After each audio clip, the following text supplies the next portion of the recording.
Welcome to Daily Wisdom, Walking the Path with the Buddha, a podcast shared by David Roylance.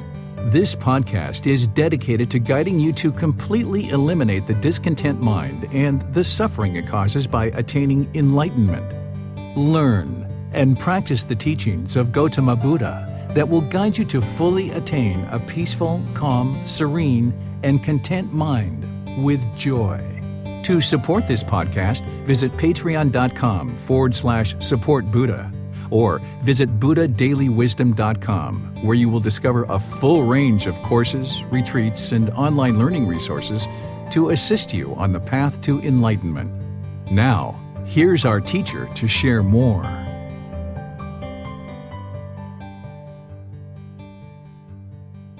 Sawadee Kap. Hello and welcome to Daily Wisdom, Walking the Path with the Buddha. Today is our group learning program, and we're in part 1 of a 4-part series where I'm going to be teaching you Breathing Mindfulness Meditation. Here is where, over a 4-part series over the next 4 Wednesdays, I'm going to be guiding you in developing a breathing mindfulness meditation practice. This is so key because we just started our group learning program on Sunday from the very beginning, and when I first start, I start with a 4-part series on Wednesdays of learning breathing mindfulness meditation. This is the primary form of meditation that the Buddha taught in order to train the mind to get to enlightenment. You're going to learn about the reason why when we get into Sunday's class, that you'll understand that this meditation is actually targeting some very specific unwholesome qualities that need to be eliminated from the mind, and there's certain wholesome qualities that you're looking to cultivate in the mind. So that's what this meditation is going to do for you. I'm going to explain it to you as we get going in today's class. I'm going to share with you some teachings that are going to help build up your practice and your understanding of what meditation is, and specifically breathing mindfulness meditation. And then by the end of our class, we'll actually do breathing mindfulness meditation together. So welcome, whether you're joining for the first time or you're joining regularly. And if you'd like to ask questions, you're more than welcome to do that as we go through our class. You can put your questions into Facebook, YouTube, or Zoom into the comment section. I'll be able to see that. Or if you're in Zoom, you can electronically raise your hand and ask any and all questions that you like.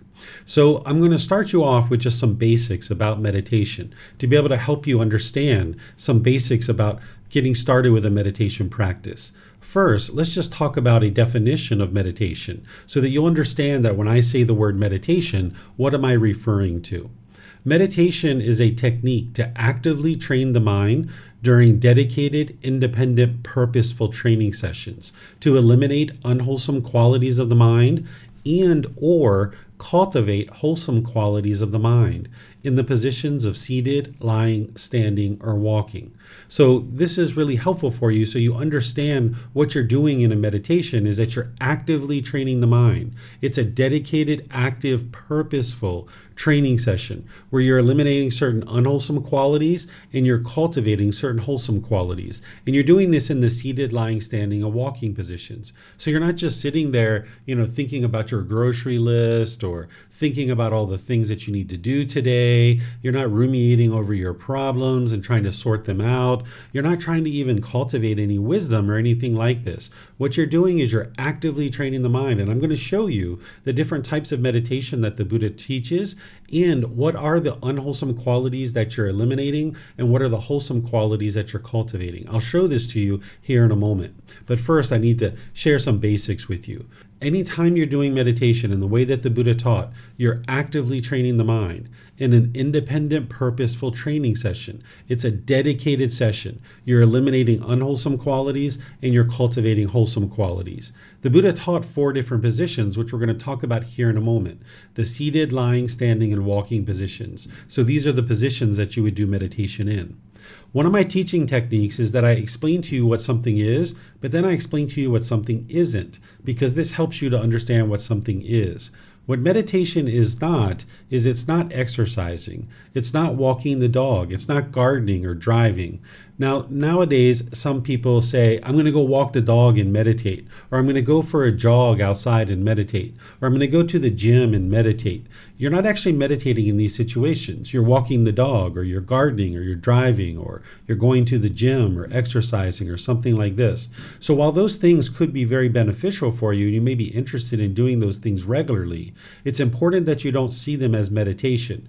Because if I mention to you a certain time and frequency of meditation, say 2 to 3 times a day for 30 minutes or more, and you just went and walked the dog for 30 minutes or more, 2 or 3 times a day, you're not going to be able to get to enlightenment. You're not going to be able to train your mind to eliminate unwholesome qualities and cultivate wholesome qualities like you would during meditation. So it's important that you don't see exercise, walking the dog, gardening, driving, or other things like this as actual meditation. While they may be something that you enjoy and that you would like to continue to do, it's not meditation itself. When you're developing a meditation practice and all the way through your journey to enlightenment, you're going to need a teacher. You're going to need a teacher to help you learn meditation and develop your practice on the path to enlightenment. Essentially, a student who's unenlightened, it's like they're standing in the darkness. The teacher is holding the light. The teacher is the one who's showing you the path. It's you that needs to walk the path. It's you that needs to understand the path, and it's you that needs to progress forward through your own decision making. But you're going to need a teacher to be able to reach out to and get help from. Because as you're meditating and as you're training your mind, you're going to run into various challenges along the way. And you can't ask a book questions. You can't ask questions to a podcast necessarily, right? You're going to need to actually have a real life teacher that you can connect with and ask questions to. And then that person can help you to grow and develop not only with your meditation practice, but all through the path to enlightenment. You wouldn't actually be able to get to enlightenment without a dedicated teacher, because only a Buddha, someone who is an actual true Buddha, would be able to get to enlightenment without the help of any teachers or any guides. And the last Buddha that the world is aware of existed over 2,500 years ago. So you're not actually a Buddha. You are an individual who's on the path to enlightenment, who's looking to attain enlightenment. And having attained enlightenment, you'll be an enlightened being at that point, but you won't actually be a Buddha. There's been some individuals over the years that didn't have a meditation teacher, and they ran into all kinds of problems. There's one particular story that I typically share here to help students understand how important it is for you to have a teacher. There's a student one time who wasn't studying with me at first, but on their own for about 2 years, they were watching YouTube videos, reading books, and things like this, and trying to train their mind. And they got to a point where their mind was overactive, they were having obsessive thoughts, they were sleeping 23 hours a day, they were having suicidal thoughts, and all these kinds of things. They were actually a doctor. They were a practicing doctor in their country, but they couldn't go to the office anymore and actually practice medicine because their mind had degraded so far, because they didn't have the guidance and the help that they needed. So their mind was having all kinds of difficulties and troubles. Their relationship with their fiance was really struggling as well. So eventually, after about 2 years, this person reached out and they found me as a teacher, and they started getting help. And I started helping them, and eventually they came here to Thailand. They went back to their home country, and eventually they worked themselves out of this problem. For about 4 to 6 years, though, their life was quite miserable. They were having suicidal thoughts, they were having obsessive thoughts, they were having difficulties and struggles in all parts of their life. They were sleeping 23 hours a day, and things of this nature. Now, I don't suspect that any of these things will actually happen for you, because you have the understanding and the wisdom that you need a teacher. If you consider me your teacher, then wonderful. You're welcome to reach out to me at any point. Whether I hear from you or not, at any point in your life, if I'm alive, you can reach out to me and I'm here to help you. Just know that you always have someone here to help you, and there's no conditions or no requirements on my side of what you need to do in order to seek that help. You can just reach out and get help from me, and I'll be more than pleased to help you. But this individual didn't know that at first, and that's why they really struggled. And since you know that you need a teacher and you have somebody that you can reach out to, if when you reach out to me with a question or some challenge that you're having in your meditation practice, you might hear from me, "Oh, that's normal. keep going, and that will continue to go forward, and it'll eventually be eliminated, or whatever it is that I might share with you. Even if it's just simple guidance, this can be very reassuring for you, and it can help build confidence that you're headed in the right direction. So it's important to have someone that you can reach out to that's a real life teacher, and just know that I'm here to help you with that. But if it's not me that you select as your teacher, at least have somebody who's going to be your teacher, because you're going to need somebody to reach out to and get help from. There's these 4 positions that the Buddha taught in order to meditate in, because you're not going to be able to be in the same position all the time. Because of the universal truth of impermanence, there's going to be situations where you can't do one particular position or another. So if you only train in one position, that means you're locked in and you don't have these other positions developed. So you would like to develop all 4 positions like a tool belt that you could use all 4 of them at any given time. The positions are seated, lying, standing, and walking. I'm going to explain to you the different ways that I use these positions and how I've seen benefit in them. But remember, this practice in this journey isn't about believing your teacher. It's not just following me. You're not a follower. You're not a devotee. You're an independent practitioner who's learning and growing and developing, and you need to find the truth for yourself.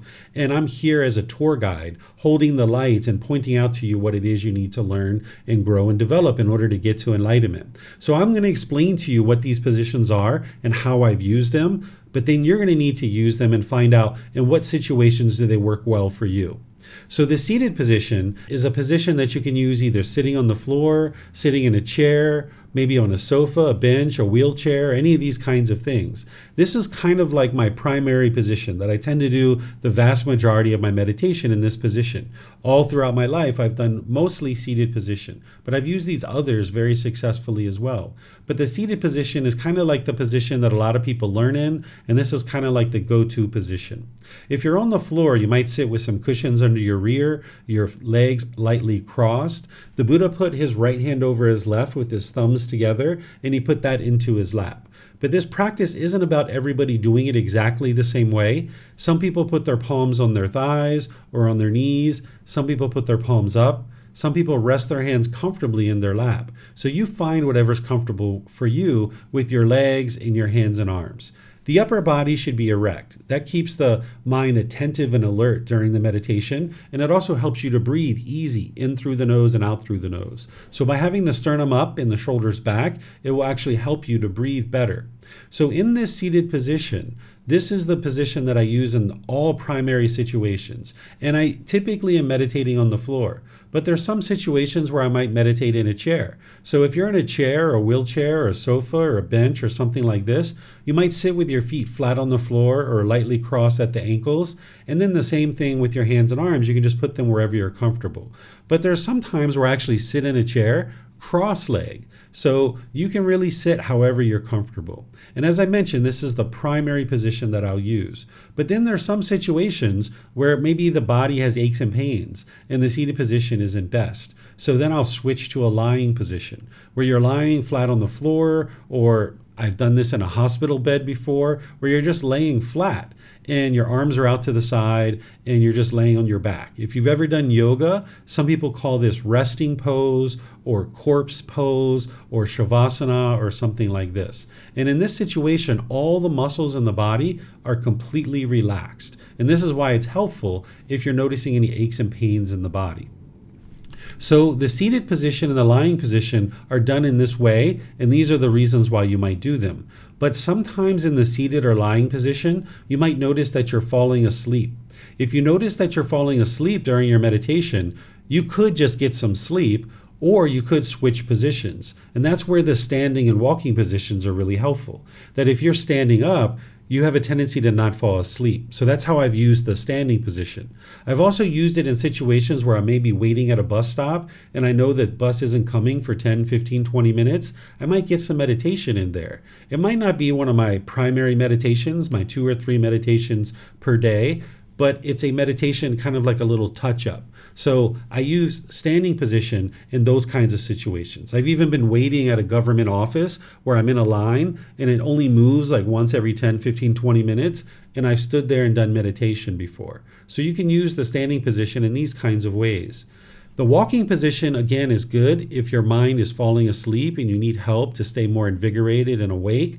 It's also helpful if you're noticing that your mind is overactive or you have a lot of energy. And the last thing you're thinking about is being still in a seated position or a lying position or a standing position. Maybe you need to do some walking to kind of get the energy out of the mind because maybe it's overactive. So a walking position is really good if you're falling asleep or if you have an overactive mind. And there's times where I teach walking position. It's been recorded, so you can find that on our YouTube channel. If you'd like to use that, you're more than welcome to use that. So these are some basics about meditation. But now I'm going to go into starting and conducting a meditation session to help you understand how to get going with meditation.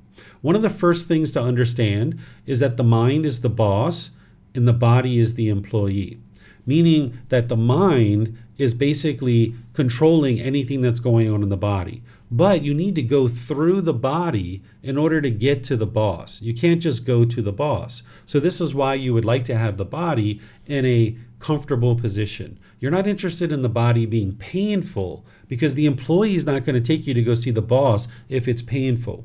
But also, if the employee is luxurious, it's not going to take you to go see the boss that way either. If you have all these pillows and blankets and candles and incense and special lighting and all this stuff, the body's not going to take you to go see the boss. So you'd like the body to be in the middle where the body is comfortable. And now it'll take you to go see the boss. So the mind is the boss and the body is the employee. But you're going to need to go through the body or through the employee to be able to get to the mind or get to the boss.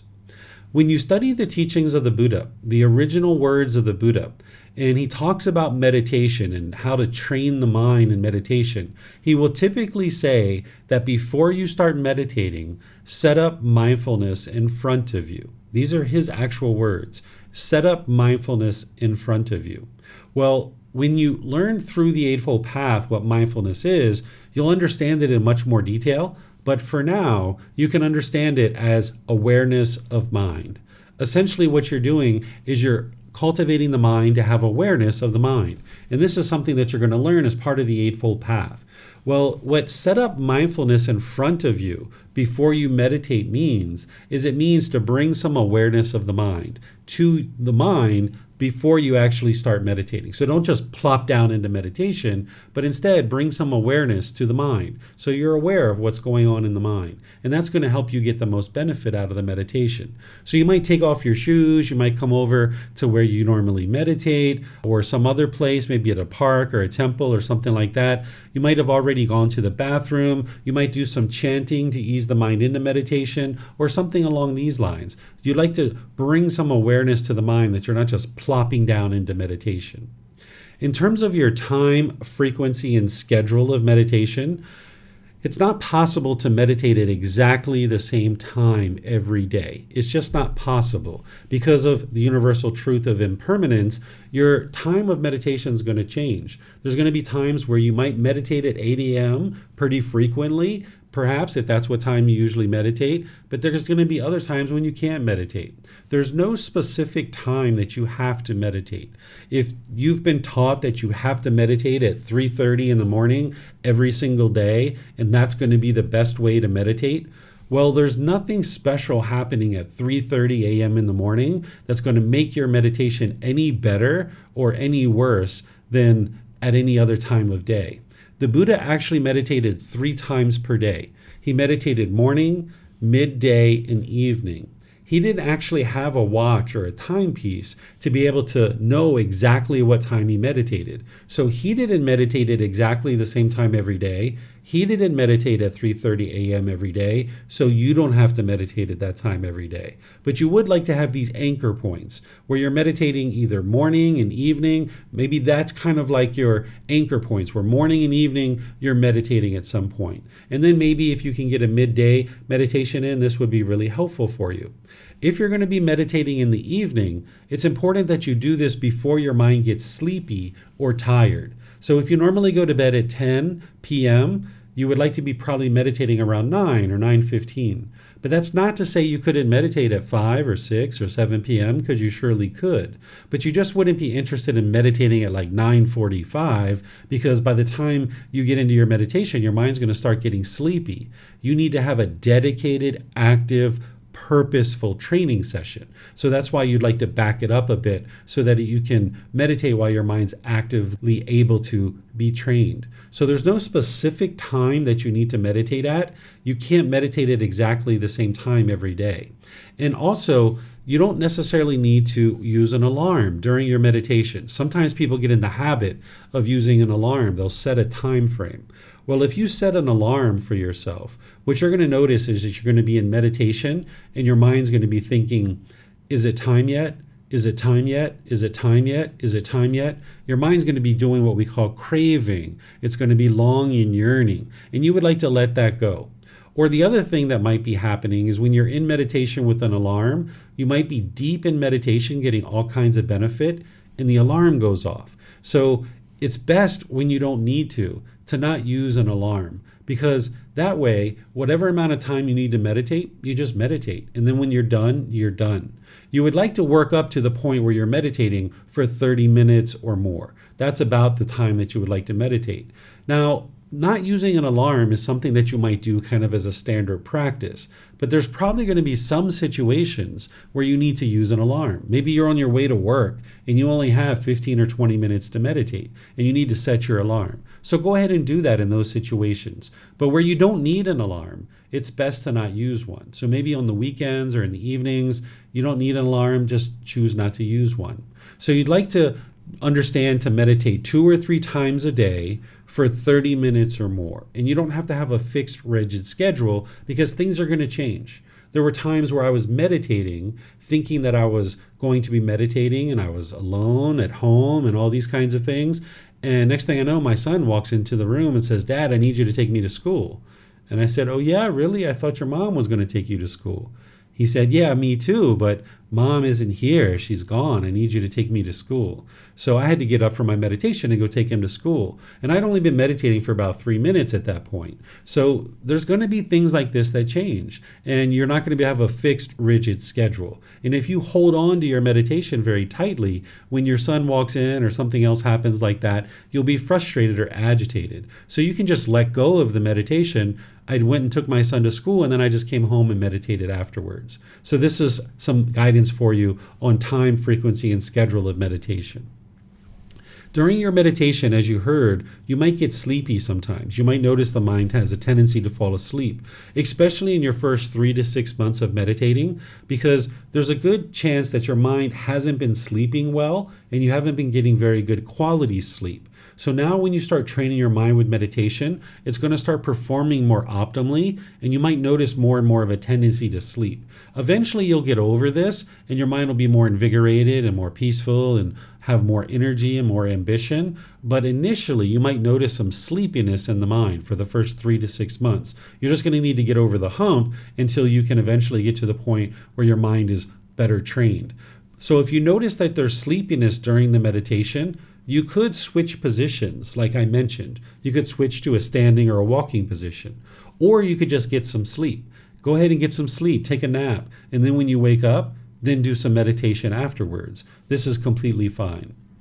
You might notice physical sensations during your meditation, like you might notice some itching or something like this. If you ever notice any physical pain during your meditation, it's important to change your position.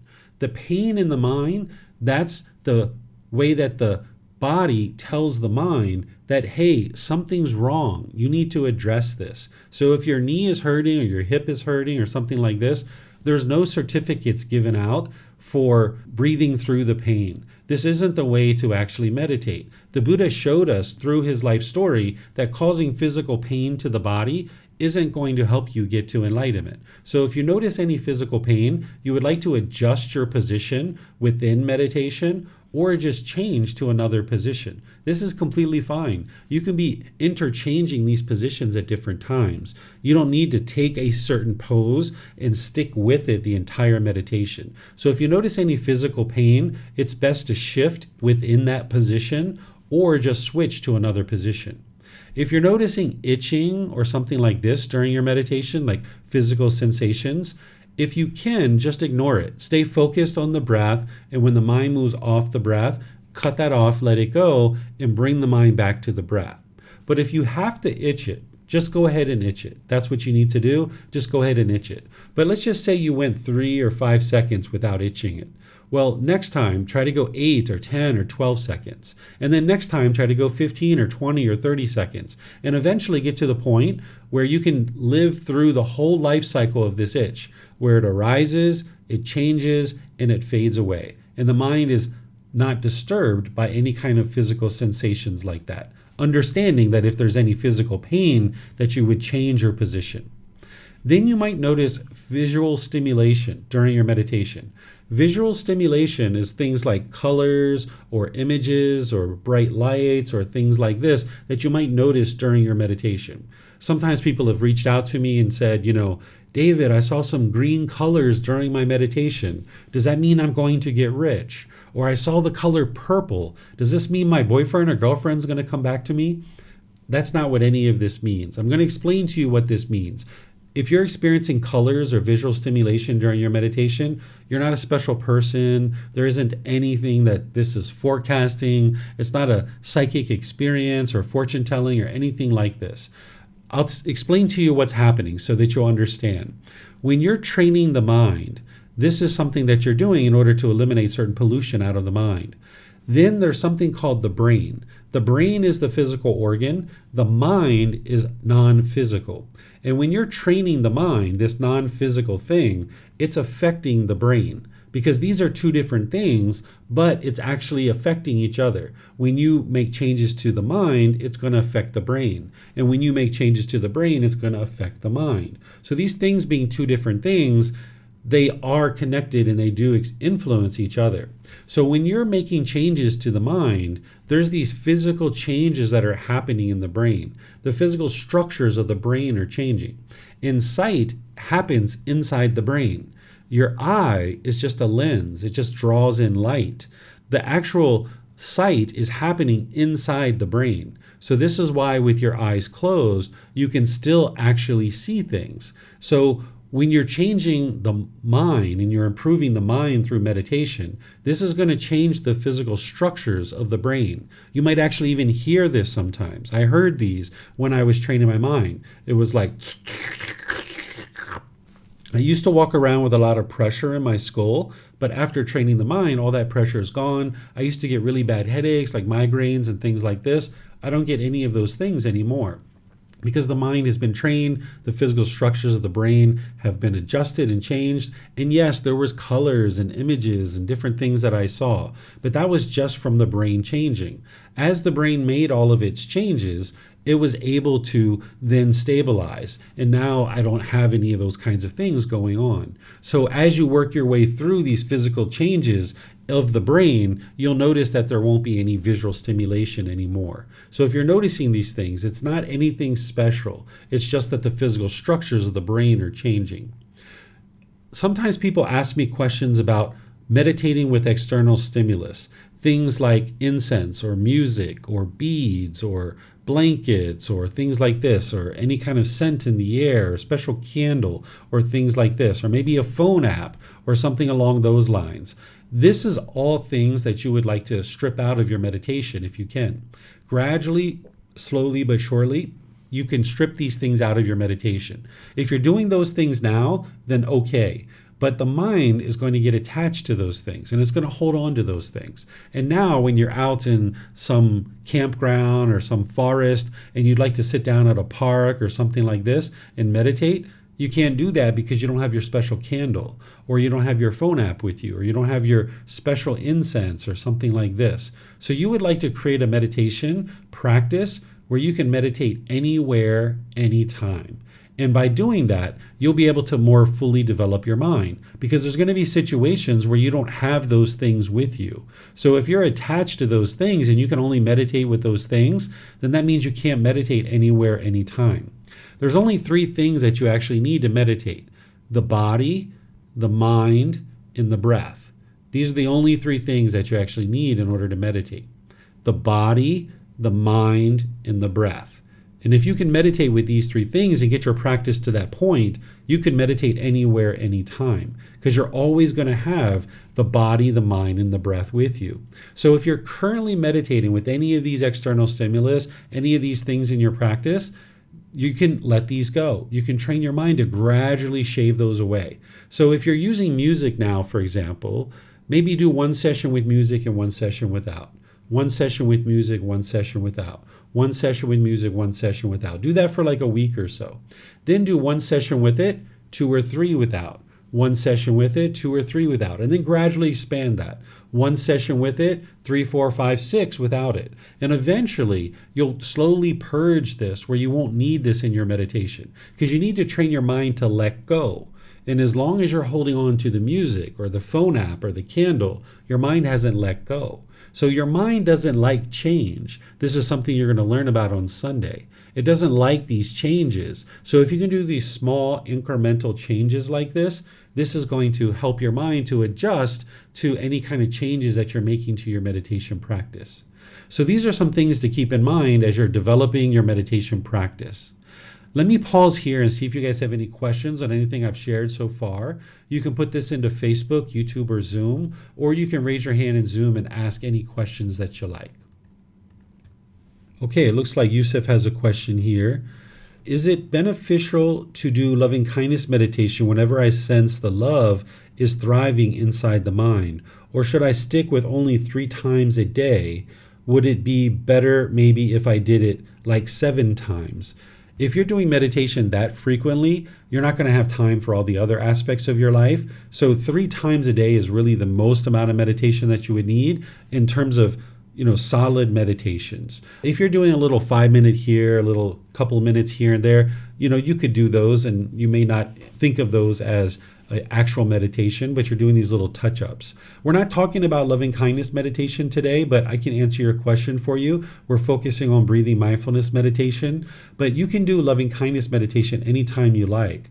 Loving kindness meditation is to eliminate anger, hatred, and ill will, and all those lesser versions. So if you'd like to do that at any point, you can, but today we're really focusing on the breathing mindfulness meditation.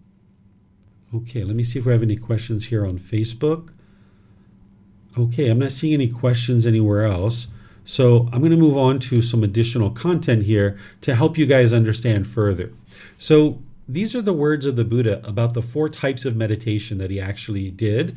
And I'm sharing this with you so you can gain confidence that you only actually really need to learn 4 meditations. There's 2 primary meditations, but there's a total of 4. You don't have to learn 50 or 100 different meditations, or even 10 or 15. You only need to learn 2 primary meditations. Everybody on the path to enlightenment is going to need that. And then the other 2 are specialized meditations. So the Buddha here was talking to his students, and prior to this, he was talking about some other things that you needed to do in order to develop your practice to get to enlightenment. But then he gets to this point where he shares the meditations that you need. So he says, having based himself on these 5 things, meaning the 5 things before this that he was talking about, the monk should develop another 4 things. 1, the perception of unattractiveness of the body should be developed to abandon lust. This is a meditation to eliminate sexual cravings.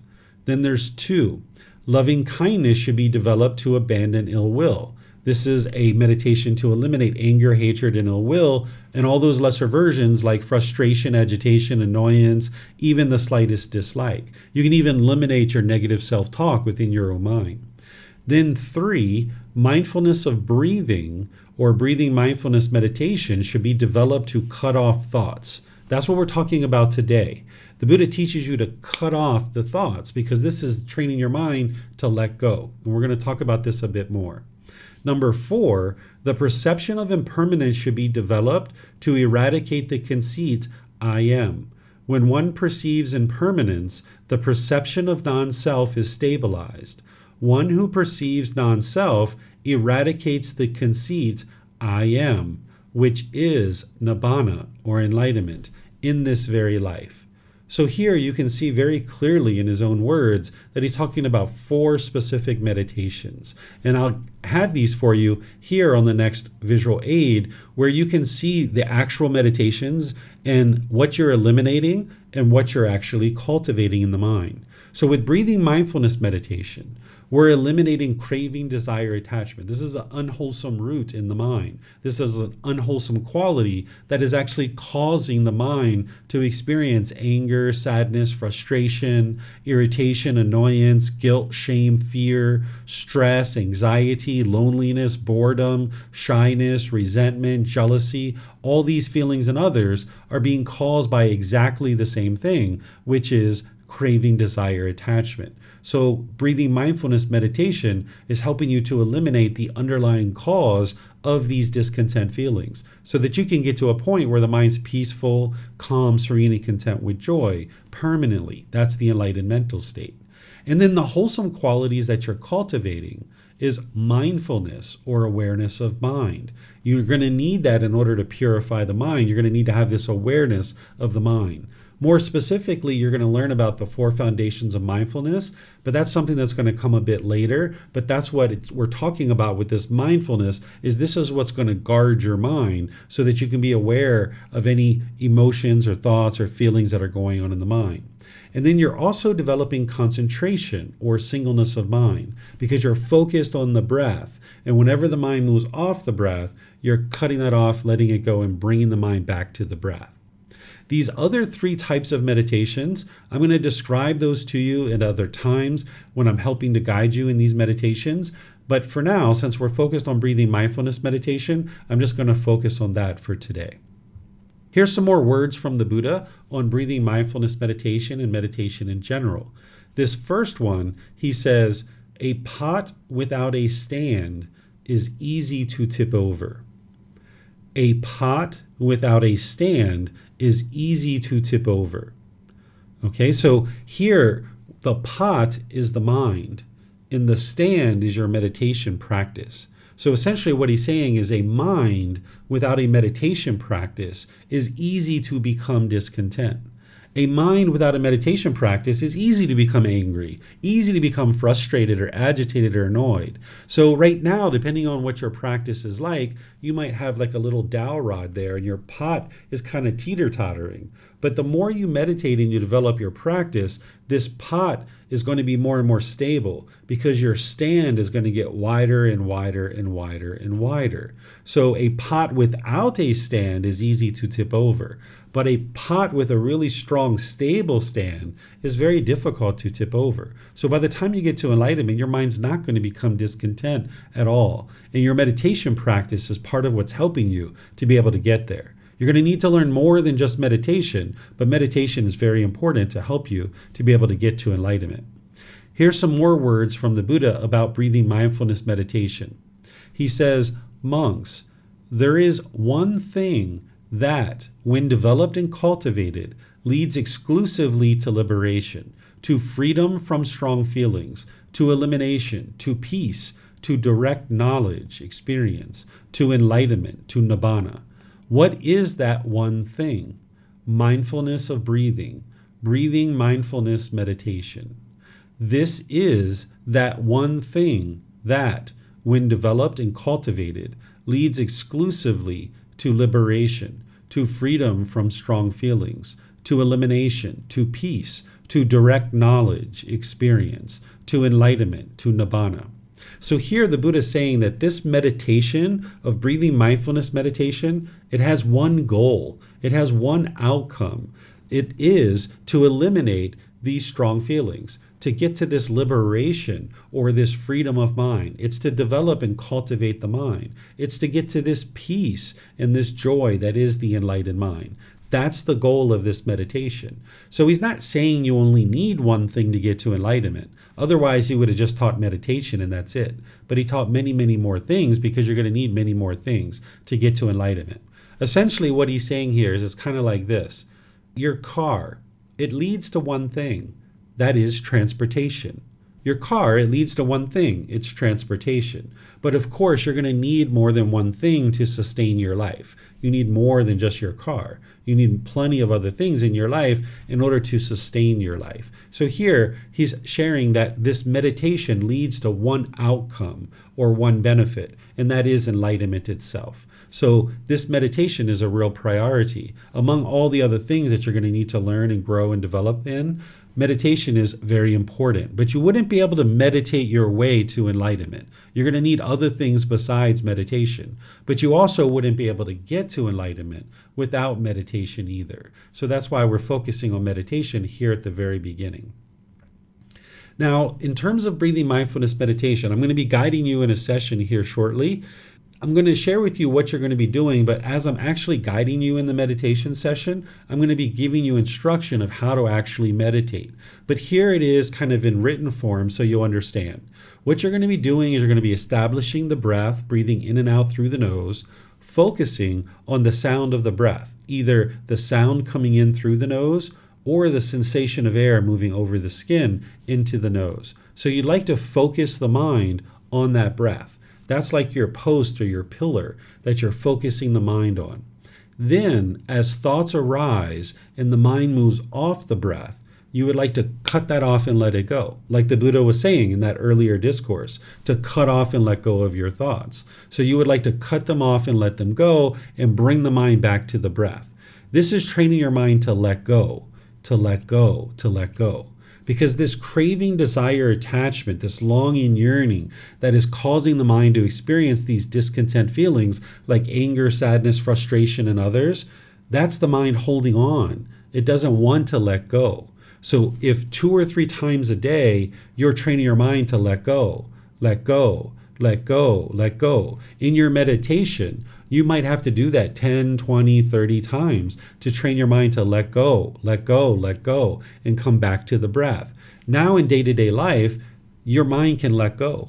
Because if you think back to that boyfriend or girlfriend that you were with and you guys broke up, when your mind was holding on to them, you were angry, you were frustrated, you were lonely, you were bored, you were missing this person, you really wished you were with them.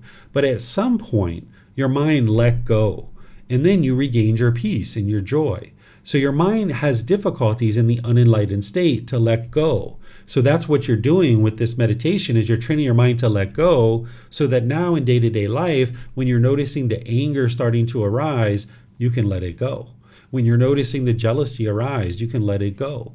When you're noticing the guilt or the shame or the fear or the stress or the anxiety coming up, you can let it go. But if you don't train your mind to let go in meditation, then in day-to-day life, you're going to not be able to do that. So you're going to regret having not meditated. So the goal of this meditation is not to eliminate your thoughts. In meditation, you're going to have thoughts in the unenlightened state, but also even in the enlightened mental state. Enlightened beings still have thoughts during their meditation. But the difference is that for an unenlightened being, they're going to have a bombardment of thoughts. It's going to be like thought, thought, thought, thought, thought, thought, thought, thought, thought. Or they're going to have a thought, they're going to indulge in that thought, they're going to follow that thought, they're feeling all this pleasure and enjoyment from the thought, and then they realize, like, oh yeah, that's right, I'm meditating. Let me bring my mind back to the breath. So that's what an unenlightened being is experiencing during meditation. But an enlightened being, they're going to notice the thought sooner and sooner. They're going to be able to notice it right away. And now they're going to cut it off and let it go and bring the mind back to the breath. So an enlightened being is still going to have an occasional thought during meditation, but they're going to have this quietness and this stillness and this calmness in between their thoughts. So when they have a thought, it's a thought, and then boom, they cut it off and bring their mind right back to their breath. So the goal for you is to notice your thoughts sooner and sooner and cut them off and let them go easier and easier. So that during meditation, you're cutting off any and all thoughts that are arising. Anything, whether it's a wholesome thought or it's an unwholesome thought, because you're training your mind to let go.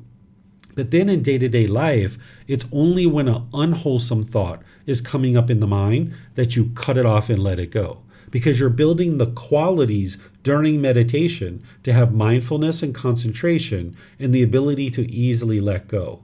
It's like you're exercising the mind in meditation and making it more strong so that now in your day-to-day life, you can let go. so that in day-to-day life, when anger or frustration or any of these other discontent feelings are coming up, you can let go. It's kind of like a professional athlete.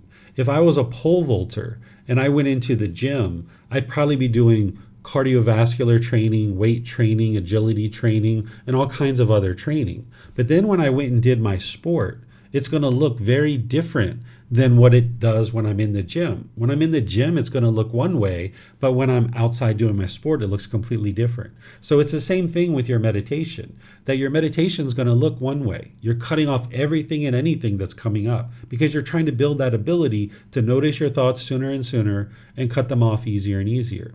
And then in daily life, it's only when unwholesome thoughts are coming up. Like maybe you feel like you want to punch your boss in the face. Cut that off. It's not going to help you, right? Or you're thinking about doing some other unwholesome thing, like maybe lying or stealing or something like that.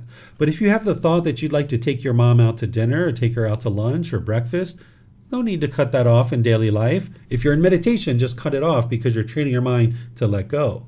But in day-to-day life, no need to cut that off. That's a wholesome thought. If you'd like to take your mom to breakfast or lunch or dinner, go for it. This is wonderful. You can build relationship with her. Okay, so you're trying to notice your thoughts sooner and sooner in meditation and cut them off easier and easier. I'm going to pause here to see if you guys have any questions at all. You can put it into Facebook, YouTube, or Zoom.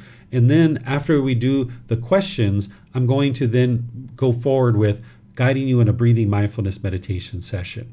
So let me check to see if there's any questions on any of our platforms. And then afterwards, we'll do some meditation together. Okay, I don't see any questions anywhere. Okay, so I'm just going to end with this last thing before we actually do our meditation. The Buddha teaches these words. He says, meditate, monks, do not be complacent, lest you regret it later. This is my instruction to you.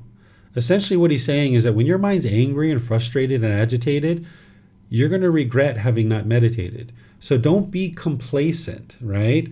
When you're experiencing discontentedness, you're going to regret having not meditated. So you're going to need to be dedicated, diligent. You're going to need to be determined in your meditation practice. Don't ever give up on your meditation practice. You might go through periods of time where you build up your meditation practice and you slack off and you build it up some more and you slack off, but don't ever give up. Because if you give up, it's basically like saying you're just going to be angry for the rest of your life. You're just going to be sad and frustrated and feeling guilty and shameful the rest of your life. You're just going to have fear for the rest of your life. So don't ever, ever, ever give up on your meditation practice. If you need to take a break here and there, take a break. But don't allow your mind to backslide and regress. If you take a significant break, like a week or 2 or 3, your mind's going to backslide. By the time you get to enlightenment, you're going to be meditating every single day. You can't imagine a day where you don't meditate. You don't have to meditate, but you will.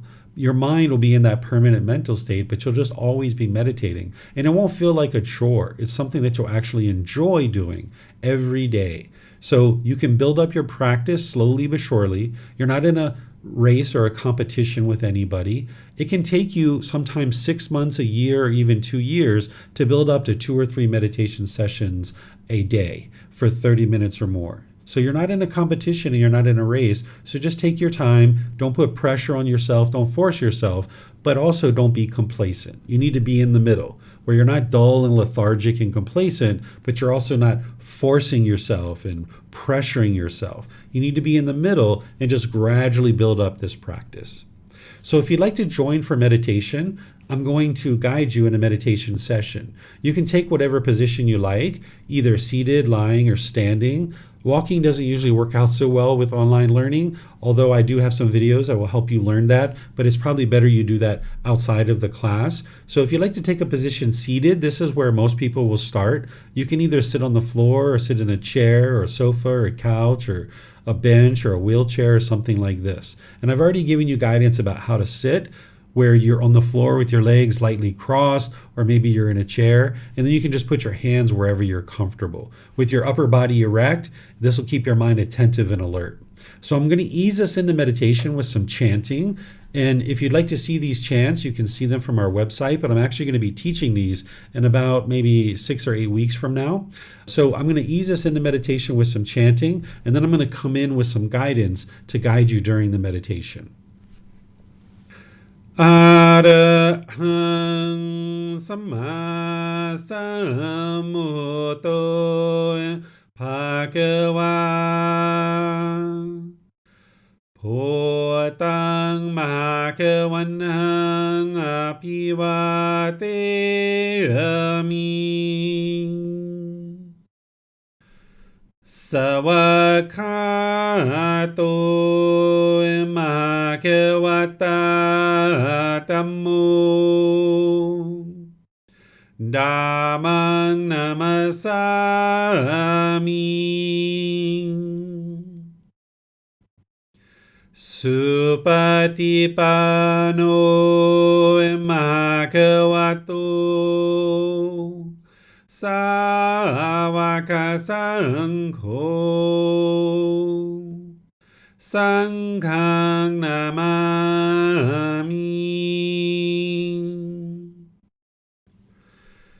นะโมตัสสะภะคะวะโตอะระหะโตสัมมาสัมพุทธัสสะ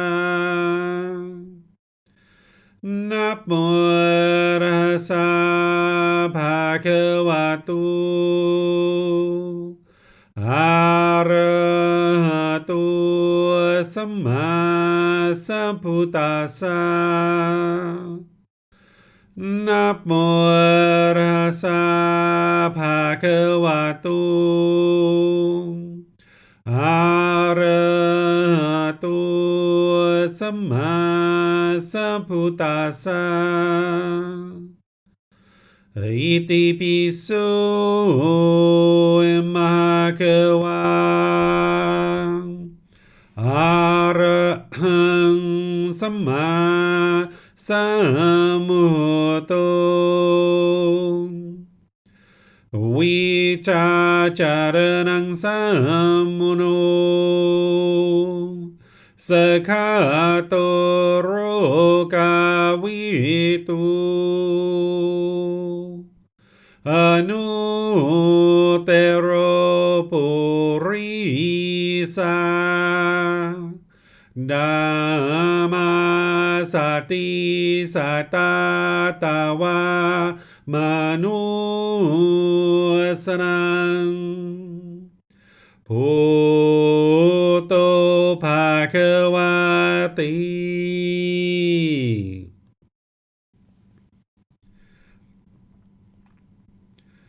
Okay, with your lower body and hands and arms comfortable, in the upper body erect, just close the eyes and start breathing in through the nose and out through the nose. Here you're just looking to establish the breath. A nice, natural, steady, consistent breath. Not forced or controlled, just a gradual inhale through the nose, experiencing the full breath. And then, whenever you're ready, exhale out through the nose. Breathing in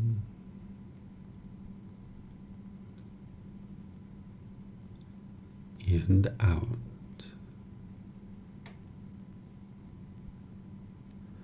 Breathing in and out.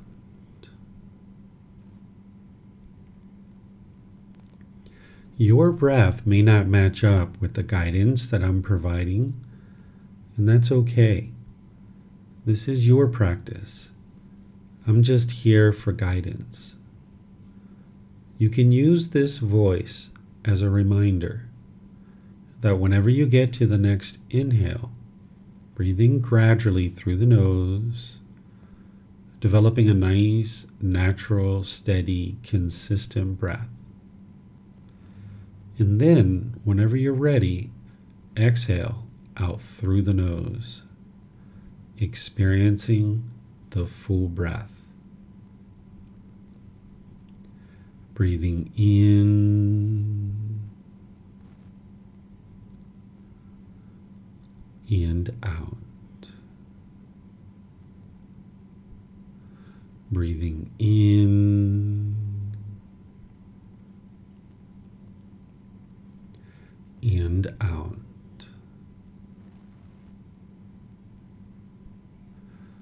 With the breath well established, start fixating the mind on the breath, either the sound of the breath coming into the nose or the sensation of air moving over the skin into the nose. The breath is the present moment. Fixate the mind on the breath, the present moment. Breathing in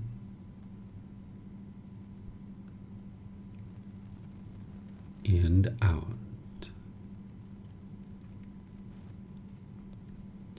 Breathing in and out. With the mind fixated on the breath, whenever you notice that it moves off the breath, cut that off, let it go, and come back to the breath, the present moment. No need to observe the thought, label it, judge it, analyze it, or even try to figure out where it's coming from. Whenever you notice that the mind is moved off the breath, cut that off, let it go, and come back to the breath, the present moment. Breathing in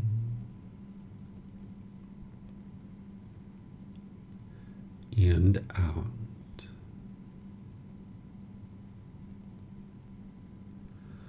Breathing in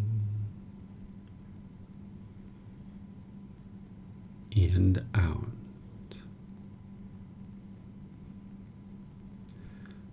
I'm going to be quiet now and let you do this work of focusing on the breath, cutting off and letting go anytime the mind moves off the breath. You have nowhere to go. There's nothing to do. No one needs you right now. This is your time to focus on the breath. Breathing in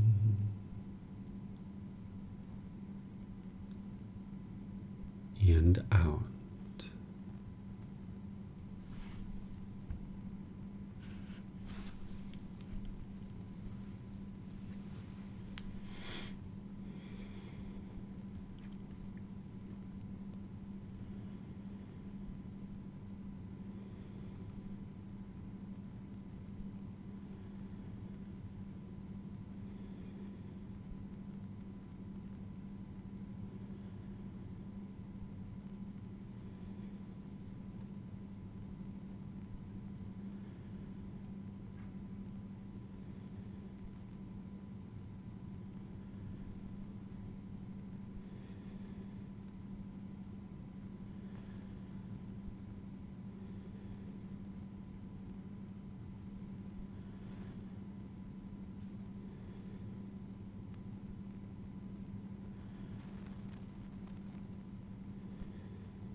Arahang Samma Sambuddho Bhagava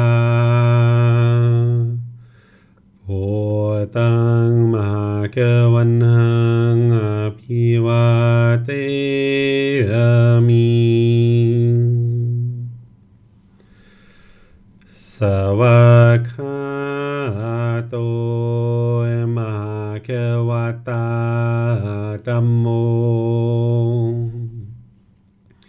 Dhammang Namasami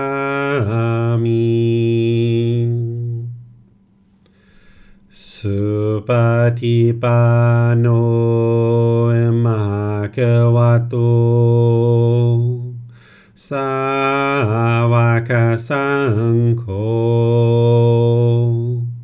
Sanghang Namami Namo Rasa Bhagavato Arahato Samma Sambuddhassa Namo Rasa Bhagavato Arahato Samma Sambuddhassa Namo Rasa Bhagavato Arahato Samma Sambuddhassa Iti Piso Bhagava Arahang Samma Sambuddho Vicacaranang Sammuno Sakato Rogavitu Anutero Purisa Dhamma Sati Satatawa Manusanang Bhoto Bhagavati.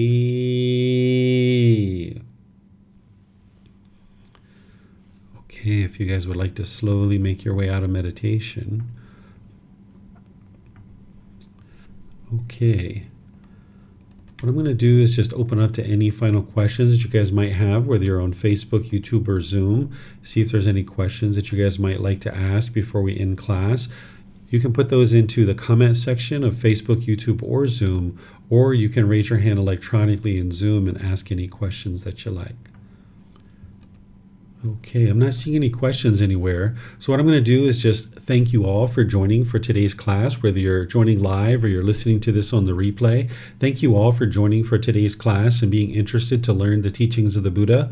As I mentioned, this is a 4-part series that I'm going to be doing each Wednesday at 9 a.m. Wednesday and 9 p.m. Wednesday Thai time. So wherever you are in the world, you can look at your particular time zone, and then you might decide to tune in live so that you can learn over the course of 4 individual Wednesdays, developing your breathing mindfulness meditation practice. And then on Sundays, I'm doing the group learning program, where each Sunday for the next 7 months, I'm going to be going chapter by chapter in this book, guiding students in developing their practice to attain enlightenment. You can access this book from our website. You can get it for free at buddhadailywisdom.com. Just click on the free link that says free books. And then from that link, you'll be able to then download this book for free. You can take it and go print it if you like, or you can get printed versions on Amazon if you have access to that in your country, or here at our temple in Chiang Mai, Thailand, you can get copies there by just reimbursing us for our printing cost. So each Sunday I'm going to be going chapter by chapter and helping you to develop a foundation in your understanding of how to actually move the mind to enlightenment. So thank you all for joining, and perhaps I'll see you guys in one of these future classes. Be well and have a lovely, wonderful rest of your day. We'll see you next time. Take care. Sawadee ka. Thank you for listening to this podcast. To provide support for this podcast, visit patreon.com/support Buddha. To access more teachings, visit buddhadailywisdom.com. There, you will discover a full range of courses, retreats, and online resources to assist you on the path to enlightenment. Remember to establish a daily, consistent meditation practice, along with learning and practicing these teachings. A well-developed meditation practice is the foundation in which to train the mind to attain enlightenment.